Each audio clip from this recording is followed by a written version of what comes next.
Bienvenidos a una nueva edición de Sin Filtro.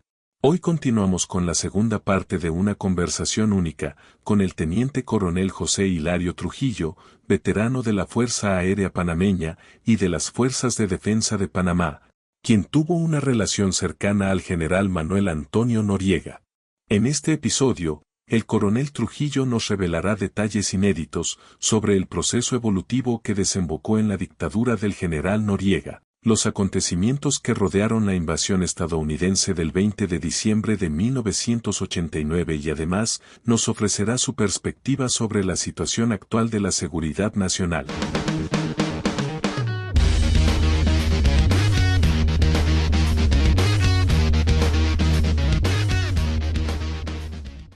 Muy buenos días, estimados amigos. Aquí estamos en otra edición más del podcast Sin Filtro. Su amigo Frank Zappi los recibe con mucho cariño en un día como hoy. Hoy tenemos una segunda parte porque ustedes lo han pedido con el mayor José Hilario Trujillo, la memoria histórica de las Fuerzas de Defensa, la memoria histórica del proceso revolucionario o la memoria histórica de la dictadura militar si usted siempre estuvo en contra.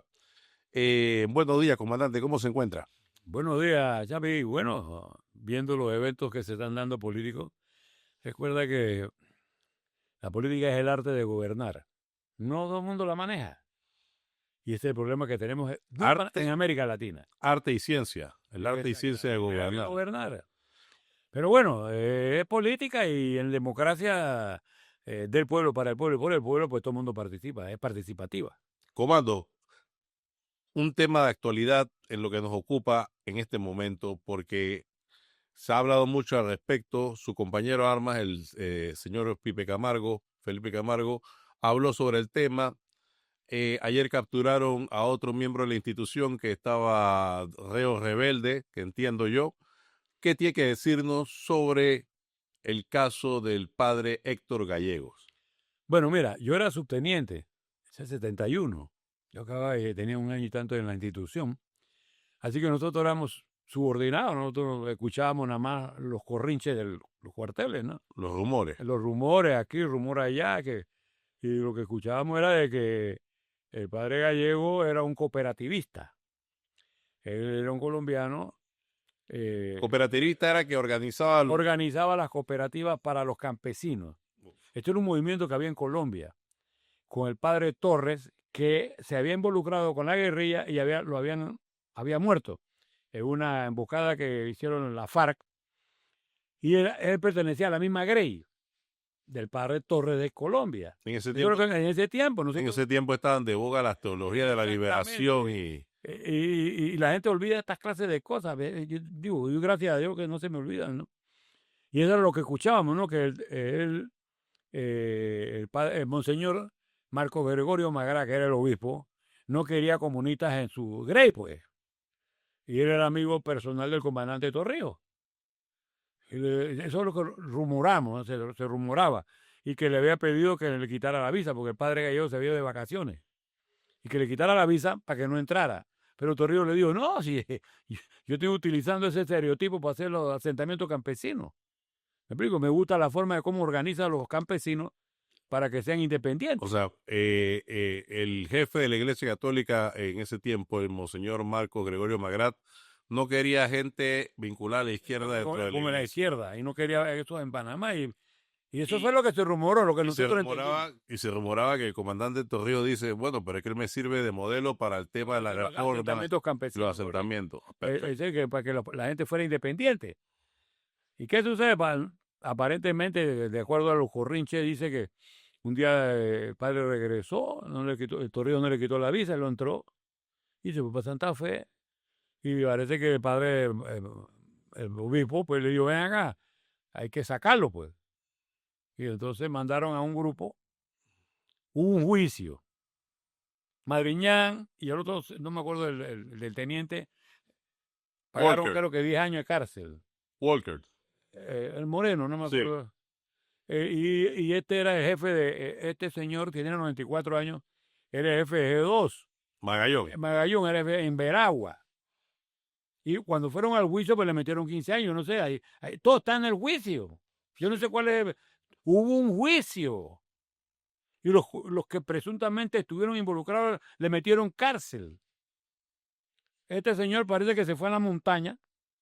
Magallón se fue a la montaña y tiene 94 años, pues. Ah, ya es un anciano. Entonces. Bueno, de la cuarta edad y la quinta. Sí, no. Entonces, bueno, lo capturaron, etcétera, etcétera, porque la Iglesia Católica, yo no sé cuál es el problema que tiene ahora. Yo soy cristiano. Sí, Yo debo ser católico por muchas razones. entiendo eso. Y no la quiero decir aquí. Ese es otro tema. Ya, no es otro tema. Pero entonces, bueno. El hombre salió huyendo, se escondió. Y eso es lo que nosotros manejamos como oficiales subalternos en el momento. Que lo querían sacar, el monseñor Magrao lo quería sacar por comunista, y Torrijos le dijo que no, y después, bueno, lo mandaron a buscar, mandaron a un grupo, y todo lo que se dio está en el juicio que se le siguió a los presuntos culpables de la desaparición del padre Gallego. O sea, que ya misterio no debe haber. No debe haber, yo no sé cuál es el problema ahora. Hay un proceso que resolvió cualquier controversia. Con la captura del susodicho. Eso es todo. Sigamos adelante entonces con otro tema. Dale. Hay algunas preguntas que la gente nos ha formulado y que queremos transmitirle para que quede clara cualquier duda al respecto. Y esta es una que se ha repetido mucho desde la primera vez que tuvimos conversación aquí. Y me preguntan, ¿hubo o no hubo colaboración entre la Fuerza de Defensa y los estamentos del narcotráfico colombiano? Me preguntan, ¿sí o no? No, pero claro que sí, yo te lo he dicho en muchas ocasiones. Noriega no era Dios para saber cuántos carteles había en Colombia. Mentira. Cuando en 1972 el general Torrijos lo nombra, lo asciende y lo nombra jefe de Estado Mayor, Noriega había sido reclutado en Perú en 1962 cuando era cadete en Perú. El general Carlos Alvarado, el coronel Carlos Alvarado había dado un golpe en Perú y él había conducido la doctrina francesa hacia los rusos. Los rusos le regalaron MiG, el helicóptero, a Perú. Sí, que había un proceso similar, pero era sin civiles, ¿no? Había un proceso revolucionario. Tendente a la izquierda. Sí. Y los gringos no querían izquierdosos en su territorio trasero. Pues. Y menos militares. Exacto. Y menos militares de izquierda. Escucha, ¿qué pasó con esto? ¿Por qué se da esto? En 1959, Fidel Castro Ruz, el 26 de julio, llega a La Habana, triunfante, a través de un movimiento armado revolucionario. A partir de esa fecha, en América Latina, todos los grupos de izquierda emularon la actitud de la fuerza irregular, la guerra irregular para llegar a la toma del poder. Salieron los montoneros, los tupamaros, los tupacamaruc, salió el Frente de Izquierda Revolucionario de Chile, y su la FARC, el ELN, hasta la guerrilla de Guatemala. Venezuela, todos los países. Todos tenían guerrilla. El MAS. ¿Y qué hicieron los norteamericanos? Vamos a hablar historia. Le ordenaron a los militares que dieran golpe. Esto es historia. Y en toda América Latina los militares tomaron el control de los gobiernos civiles a través de golpes militares. ¿Y qué pasó con esto? Comenzaron a corretear a los grupos de izquierda. Ya tú sabes qué fue lo que pasó. Se murieron todos. Y se acabaron los movimientos de izquierda revolucionarios en América. El último fue el de Brasil, que el presidente actual era un joven. Entonces ellos tenían en el nordeste de Brasil un territorio que llamaban Shangri-La, territorio liberado de Brasil, donde había más de 11.000 comunistas que iban a tomar el poder para sacar a Brasil de la miseria. ¿Y qué hicieron los gringos? Le regalaron como 15 C-130 a la Fuerza Aérea Brasilera en aquella época. Los militares brasileños dieron un golpe en el 64. Acuérdense de esto. Y hicieron una operación, yunque y martillo. Y desaparecieron a todos. Eso fue un motivo periodístico. Y se acabó el comunismo en Brasil hasta que llegó Lula da Silva. Y pensaron, bueno, vamos a la retoma del poder, pero ahora a través de la política. Sí. Nace el socialismo del siglo XXI, financiado por Chávez, con la doctrina de Fidel Castro y el señor Lula da Silva en América Latina. Claro. Esto es historia, hermano. Eso es cierto. También hay que recordar que en ese momento histórico no había una izquierda, había izquierdas y también tenían conflictos. Bueno, estaba la gente maoísta, estaban los marxistas leninistas de Rusia, o sea, habían varios grupos, Sí, había varios conflictos internos. internos. Inclusive guerra entre guerrillas hubo en varios lados. Claro, porque se Sí. peleaban en la dirección del movimiento. Eso también es Es correcto. correcto. Pero el tema que nos centra o que me preguntan es el narcotráfico y la fuerza de defensa. Es correcto. Es que con relación al tema, como te dije, bueno, Fidel, ¿qué dicen lo que cuando llega Noriega, el general Torrijos en el 68 llega al poder, en el 69 pasa su Estado Mayor, Noriega, en el 70, perdón, 70 hace el Estado Mayor en el mes de agosto, y a Noriega, F. Chiriquí, como le había permitido la entrada en el 69, el 16 de diciembre, lo nombra de Estado Mayor y hace su Estado Mayor. Y viene a Panamá. Ya él había sido reclutado, como te digo, en Perú, porque ningún peruano iba a hablar de lo que estaba haciendo en la escuela militar. Cambiaron la doctrina de francesa a rusa. Y Noriega pues, fue el que explicaba, pues, sapeaba lo que se estaba haciendo en la escuela. Él fue reclutado por la CIA, por William Casey, que era el agregado cultural de la embajada norteamericana en Perú. Cuando llega a Panamá no había vacante. No había vacante, porque en Panamá la Guardia Nacional en los 62 y 63, cuando tú llegabas de una escuela militar, tú tenías que esperar que se diera la vacante de subteniente, que se muriera un subteniente o que, para que te dieran el alta. Y Noriega, los gringos lo agarraron, estaba haciéndose en Panamá el geodésico, el año geodésico, marcando las mareas altas y bajas del istmo centroamericano. Allá en Pedací, me explico, estaban las boyas. Y William Casey hace que el hombre a Noriega. ¿Tú te imaginas en aquella época que los salarios eran de 60 y 70 dólares? A Noriega le pagaban 300 dólares por poner los jalones en la boya. Un mega salario. Entonces, él se mudó para Chitré. Sí, señor, esto es historia. Iba a trabajar, allá va a Pedacía, a poner las boyas que le pidieron los gringos. Cuando el general Omar Torrijos Herrera, que le consiguió el alta a Manuel Antonio Noriega en 1963, ¿me explico? Le consigue el alta, él entra de subteniente y lo nombran en Colón. Torrijos lo trataban en Colón para Chiriquí, cuando estaba en el movimiento bananero, porque Torrijos era negociador. Y el subteniente se queda en Colón. ¿Pero qué sucede? Que el subteniente hace una tratada y por ahí anda uno que lo quiso votar.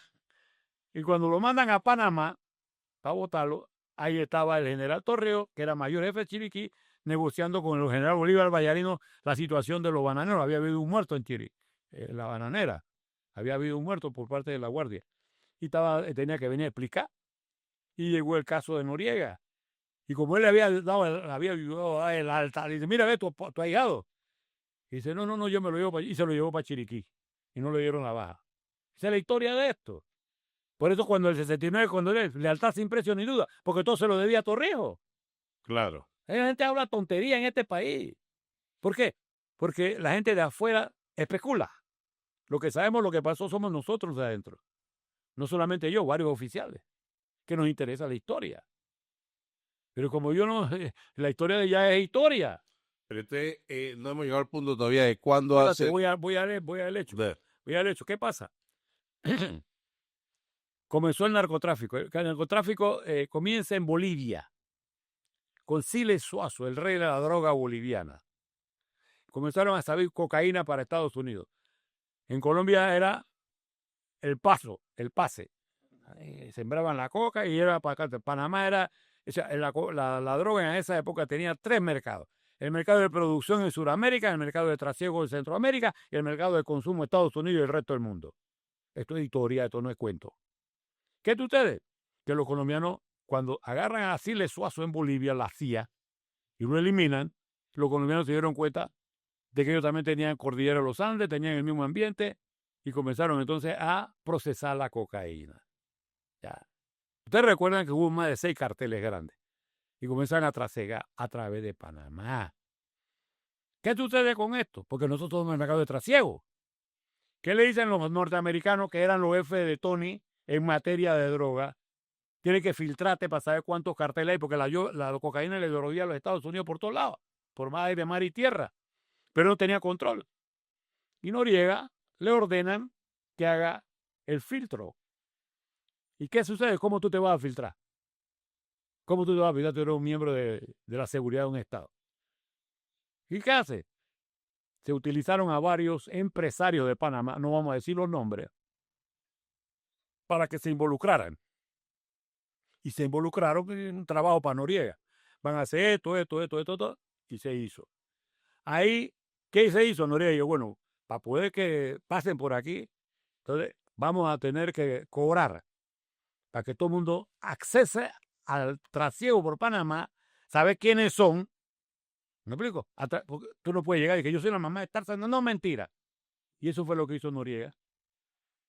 Se infiltró. Y entonces para pasar la coca tenían que pagar. Todo ese dinero yo pagaba al BCC Bank de San Francisco, California, en Estados Unidos. Entonces el dinero que se recogía de eso. Pero la gente habla tontería. Pero mientras Noriega cargó con la culpa o la carga Porque él histórica, trabaja para la CIA y tú firmas un documento de código de silencio. pero nadie habla de los empresarios que fueron... No, ni tú tienes que hablar para qué, porque ellos hicieron su trabajo, cobraron y cambio y fuera. Tú no puedes estar sabiendo, cuando tú haces esta clase de información, de investigaciones, Claro. tú no puedes tirar, por favor, mira la película Los Gringos, ellos se quedan callados. Sí, también. Te pregunto, ¿qué capo en Estados Unidos han agarrado? ¿A ninguno? Y además que también cuando tú ves una película de mafioso, tú ves que hay un código de silencio, tú estás dando... Pues primero paga tu... Y la gente habla tontería. Paga tu cana en la cárcel, pero no hables. Ellas no hablan. Otra pregunta que nos han formulado las personas aquí, los oyentes, los videntes también, porque aquí nos ven, esto es internet, esto son redes. ¿Cuál fue el verdadero papel del G2 en la represión interna y el control social durante los últimos años del régimen? ¿Se torturó, se desapareció, se infiltraron movimientos civiles? Una pregunta específica. Sencillo. ¿Cuándo comienza? ¿Ustedes recuerdan al señor Roberto Díaz Herrera, verdad? Sí. Hasta 1986, todo el país estaba en calma y feliz. Contento. Noriega era el comandante, estábamos en todas las partes. ¿Qué sucede? Había un concepto, paz social, ¿no? ¿Qué sucede? La lucha interna del señor Manuel Antonio Noriega con el señor George Bush, el zar del mundo. ¿Por qué? Porque en este libro lo pongo. Fueron 5 condiciones, 5 órdenes que le dio el señor George Bush a Noriega, que la desobedeció, porque dijo, nosotros somos independientes, nosotros no vamos a buscar la guerra con nadie, y le desobedeció. ¿Me explico? ¿Y qué dice? No, yo no voy a hacer eso. Involucrar a Fidel Castro en el narcotráfico, recuerdo que eso fue historia, no lo hizo. Mandar a las fuerzas especiales, las fuerzas de defensa a hacer actos terroristas en Nicaragua, no lo hizo. Y otra cosa, ¿qué hizo la ley 23 del 21 de mayo de 1986? En Panamá no era delito traer dinero, porque el centro financiero que se abrió en el 72 era abierto. Tú llegabas al aeropuerto, te bajabas con una maleta, ¿para dónde vas? Para el Chase Manhattan Bank. Eran los 5 o 6 bancos de primero en Estados Unidos. Te montabas en un taxi y llevabas la plata. No era delito. En ese tiempo éramos un verdadero centro financiero. Centro financiero abierto. O sea, era un buen centro financiero. ¿Qué hace Noriega peleando con George Bush y la problema que hubo con el Roberto Díaz? ¿Me explico? Hace la ley 23. Nadie puede traer dinero a Panamá si no justifica su procedencia, peleando con George Bush. Y nos enredó a todos. Ya. Salieron los bufetes rimbombantes, que eran los que hacían las compañías offshore para traer la plata. Y creó la cruzada. Nació la Cruzada Civilista en Washington, D.C., creada por el señor Gabriel Luis Galindo. Ahí tengo la historia. Y se la repito cada vez. Pero Gabriel Luis Galindo sí tenía problemas personales con él. Bueno, con esto, ¿por qué? Porque Gabriel Luis Galindo, el territorio insular de Panamá no se vendía. Se daba en concesión. Y la isla Contadora estaba concesionada donde estaba el Hotel Contadora. Y él quería que Noriega le diera permiso para vender, para comprar la isla y hacer otro negocio. Y Noriega nunca se lo dio. Y esa fue la enemistad de Gabriel Luis Galindo, los dos difuntos, con Manuel Antonio Noriega. Una vez estábamos, para que sepas cómo pasó, Noriega me dice, papá, yo viajaba mucho con él. Y nos fuimos a Tokio, al matrimonio de Oki Noritaki, amigos personales de nada. Creo que está vivo el doctor Calvo, que era el embajador de Panamá en Tokio, que tenía unas conexiones fantásticas. Y siempre, nosotros viajamos varias veces con Noriega a Tokio. Y vino el matrimonio y fuimos allá. Me dice, compadre, vaya, yo era jefe de Veragua. Me dice, váyase.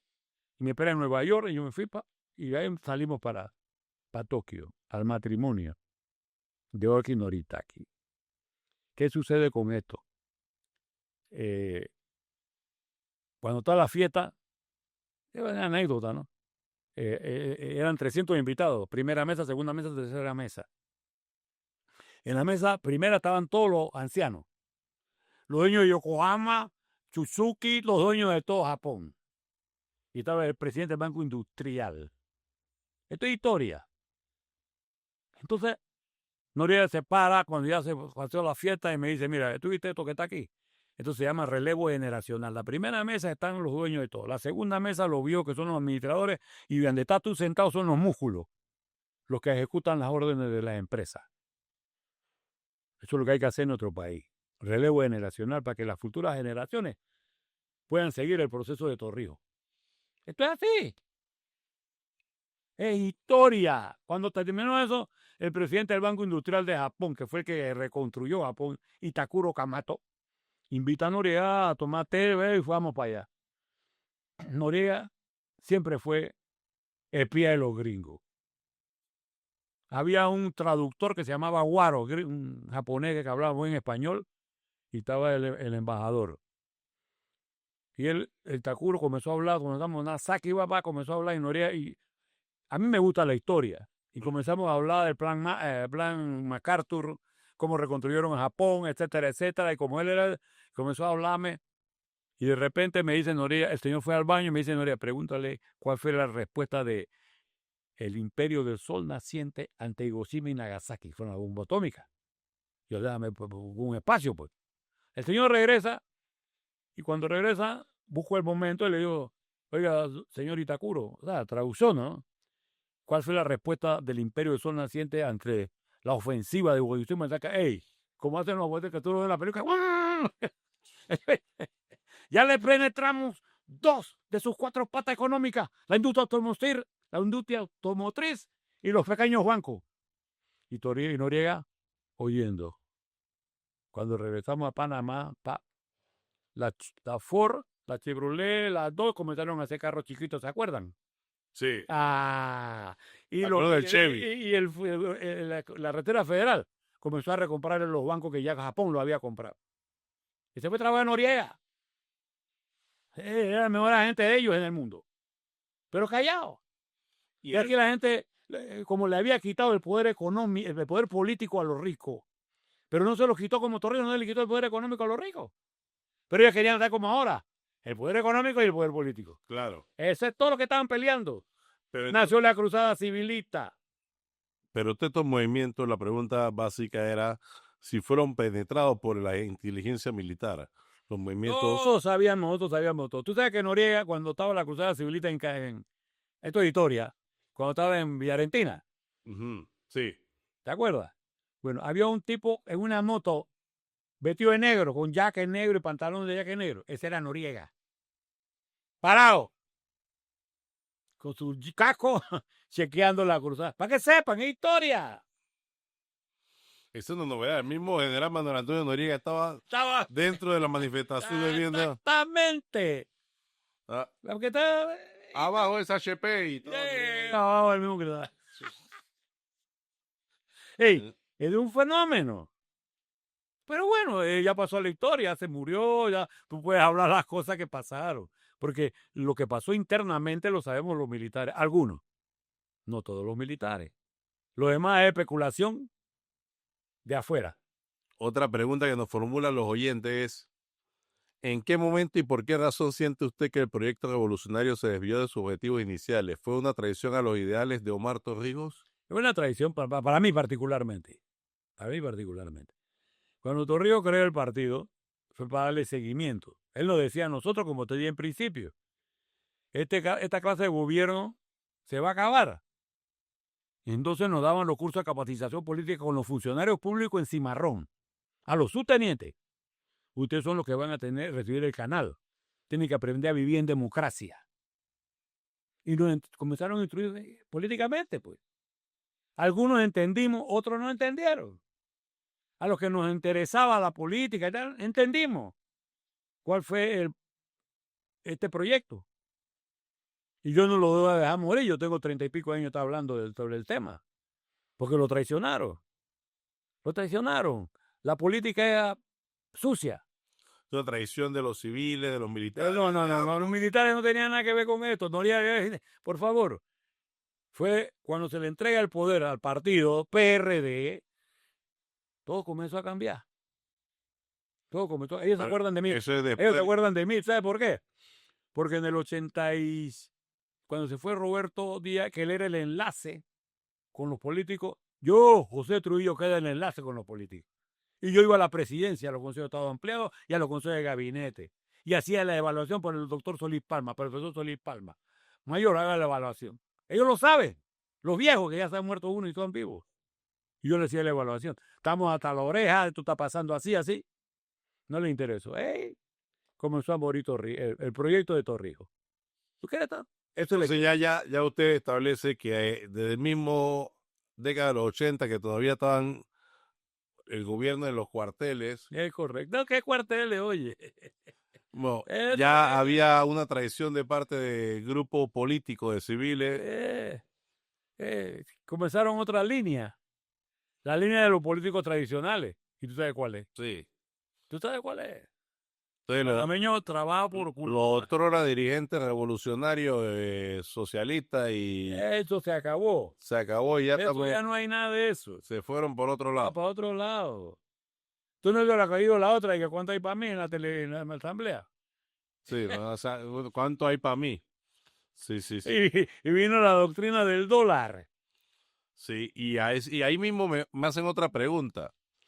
¿Qué rol jugaron la Fuerza de Defensa en la corrupción estructural del Estado? ¿Se institucionalizó la corrupción desde el cuartel? Correcto, te explico. Ninguno de los 4 comandantes que tuvo la institución posmuerte de Torrijos, porque Torrijos no se podía hacer ningún negocio. Llegó después de Torrijos Rubén Darío Paredes, castrense 100%. Ahí está ya. O el negocio de la institución. Fuera, votaba. Él no permitía que nosotros los militares nos involucráramos en negocio. Vino Coronel Flores, que fueron 11 meses nada más. Nadie hizo nada. Vino Paredes después, nada. Pero vino Noriega con el mismo sistema. No puede meterte en negocio. Los militares no tuvimos en negocio. ¿Ya? No tuvimos en negocio. Y esto era algo particular, ¿no? Porque Noriega me decía, compa, él es mi compadre.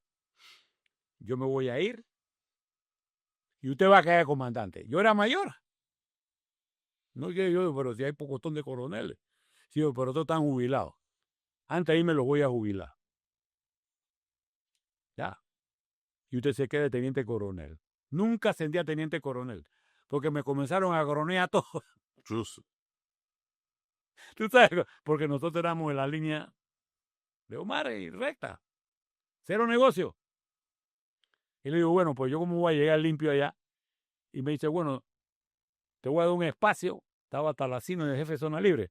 Y mi esposa se fue a zona libre. Y tuvo su negocio. ¿Cómo te digo? Simplificado. Para vivir. No para volvernos millonarios ni volvernos ricos, porque no estábamos en eso.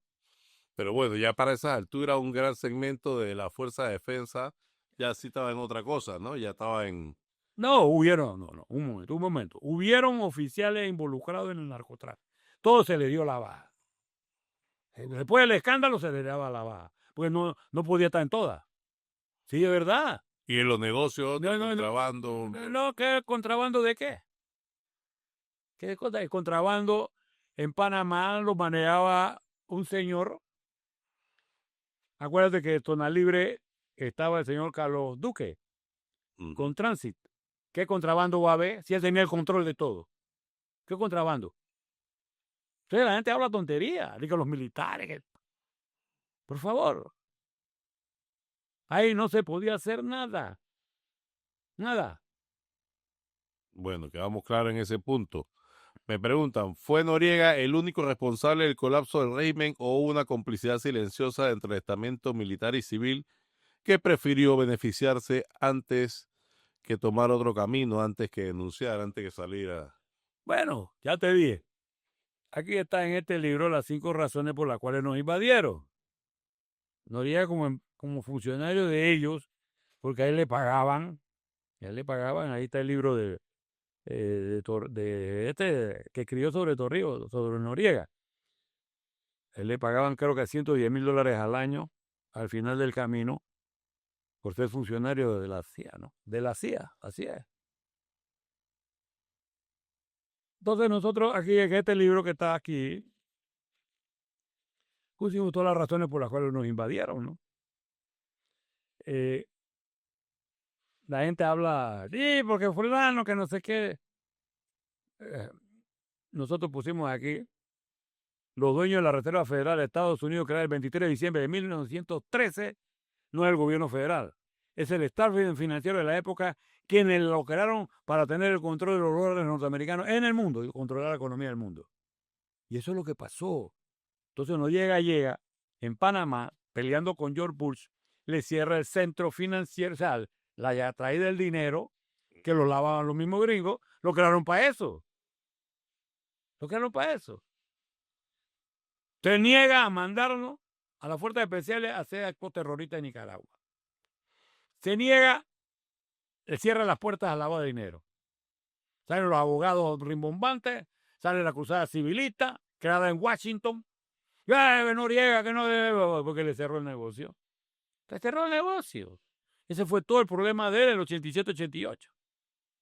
Y nacieron y salieron a la calle y brincaron.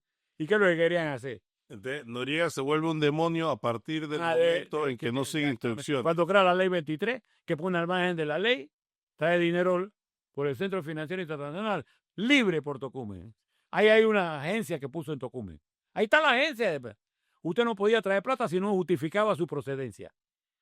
Y los ricos y los rimbomandes crearon toda esta estructura malévola, según ellos, pues. Y que los militares... Apoyado por los gringos, obviamente. No, un grupo. Acuérdate que Estados Unidos, la CIA, o sea, la CIA se maneja el imperio lo maneja la CIA y el Pentágono. Pero George Bush fue el único presidente de Estados Unidos que controló ese país por 21 años. Jefe de la CIA, papá del vicepresidente y presidente, 21 años. El único gringo que controló, y Noriega se pone a pelear con el dueño del imperio. Eso fue todo. Sí, eso fue algo... Más nada. Pero la gente habla y ¿qué lo vas a hacer? Entonces ahí mismo, en ese mismo orden de ideas... ¿Qué quieres saber? Ya es historia, hermano. Ya está escrito. Vamos viendo un momento más hacia la actualidad. ¿Tiene Panamá una estrategia clara de seguridad nacional o esto usted lo ve de su perspectiva como están poniendo parches, remedios, no hay una verdadera estrategia de defensa de lo nacional y de la seguridad pública? Mira, vamos a hablar sobre el Tratado de Neutralidad, porque ese es el fondo de la seguridad panameña. Aquí en la Constitución, esta es la Constitución, está toda rayada porque yo hablo con esto, yo no hablo de yo creo, a crear la iglesia. El 310 de la Constitución, título 12, Fuerza Pública, 310, porque un ciudadano panameño que odiaba a los militares pone en la reforma constitucional de 2004. La República de Panamá no tendrá ejército. Ahí comenzamos a violentar el Tratado de Neutralidad. El Tratado de Neutralidad nos obliga, de cierta forma, a tener uno por su... Te leo el tratado. las Fuerzas Armadas. Espérate. Aquí están los tratados. El de Torrijos Carter y el Tratado de Neutralidad. Esto tiene 48 años. Entonces yo quiero que tú me quieras sacar esta pregunta porque aquí tenemos todo, ¿no? Cuando el general Torrijos, el 16 de junio de 1978, firmó este documento, llegó a Panamá el 18. Se bajó del avión y dijo, estamos bajo el paraguas defensivo del Pentágono. ¿Por qué lo dijo? Estos políticos no estaban en nada de esto. Se lo voy a leer. Aquí está. No estamos hablando mentiras. Dice aquí, instrumento de ratificación de la República de Panamá del Tratado Concerniente a la Neutralidad Permanente del Canal y al funcionamiento del Canal de Panamá. Esto está escrito. Todos los presidentes en 35 años, los gringos lo han obligado. Parece que Martín dijo, no, Martín tiene que cumplir el tratado. Mireya Salas Weiss, no sé qué, ¿verdad? Tenía que cumplir el tratado. Pero se quedaban calladitos, no le decían nada al pueblo. Tenía que cumplir el tratado de neutralidad. ¿Cuál ha sido Bueno, espérate, que aquí está clarito. No estamos hablando de que yo creo, conforme al Tratado de Neutralidad Concerniente a la Neutralidad Permanente del funcionamiento del Canal de Panamá, Panamá y los Estados Unidos. Este es un tratado entre dos países. bilateral, Bilateral. El tratado que firmaron 40 y pico países fue en el 77.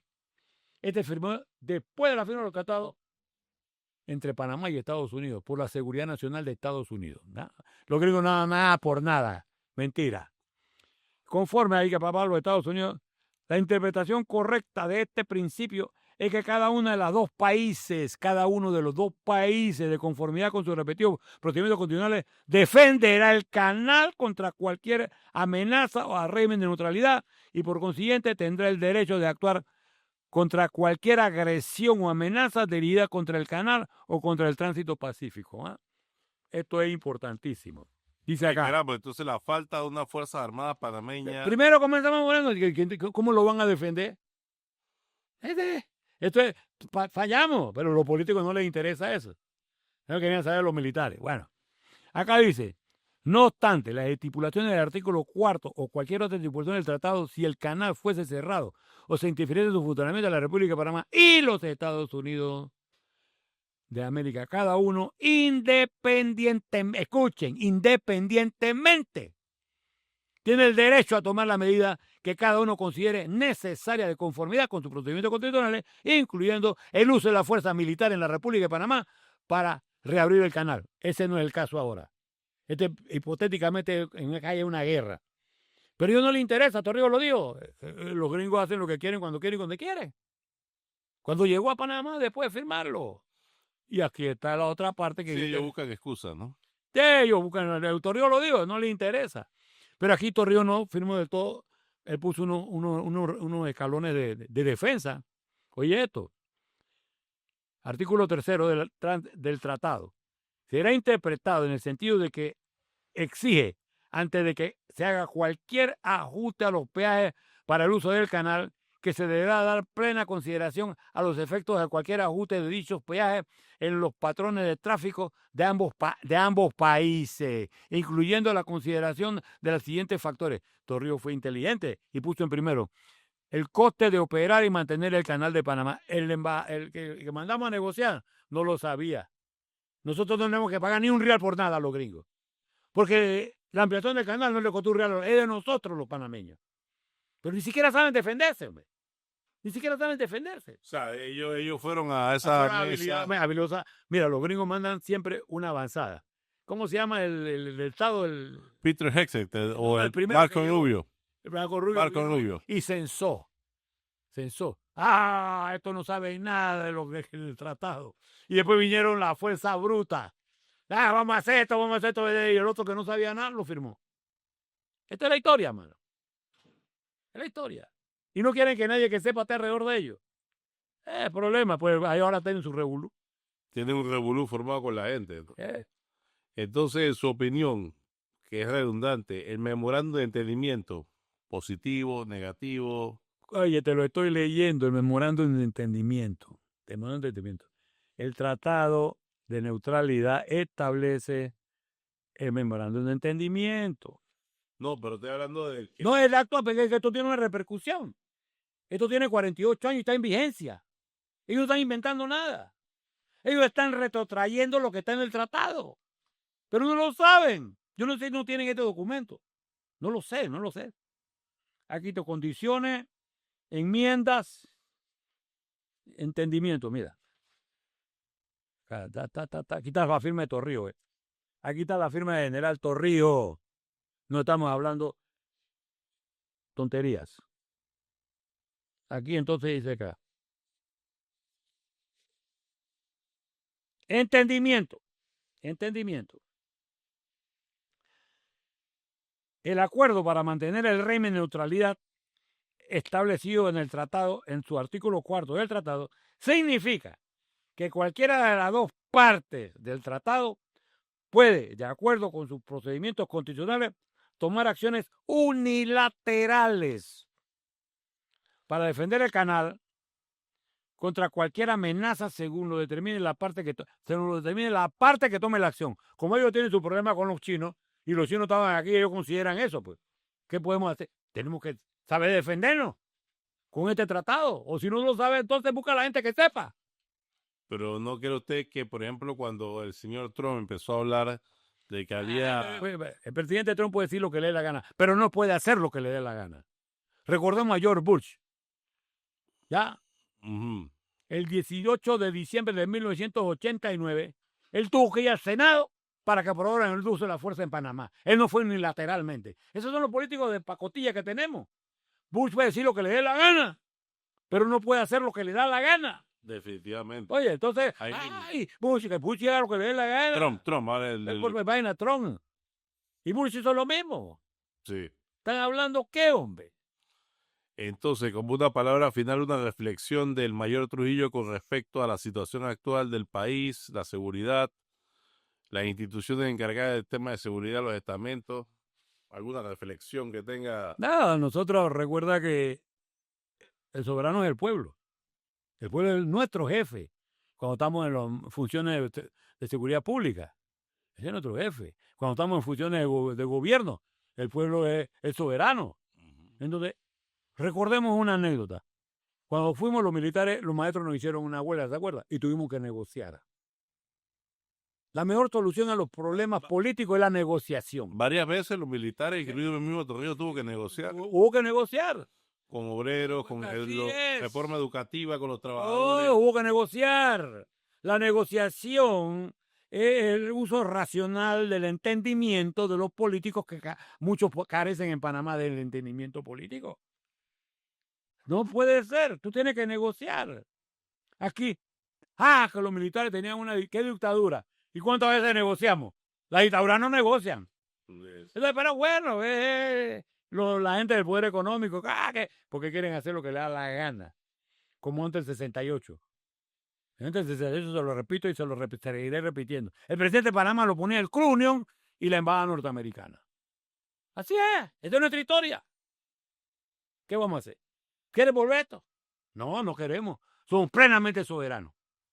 Y yo creo que está bueno que la Constitución es clara.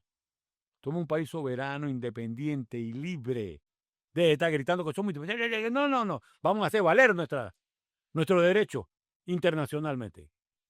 Así es. Somos un país pacifista. Tenemos un canal que tiene que estar abierto para todo el mundo. No tenemos que... pero tú lo usas, vamos a negociar. No me vengas a rofiar. Eso es todo.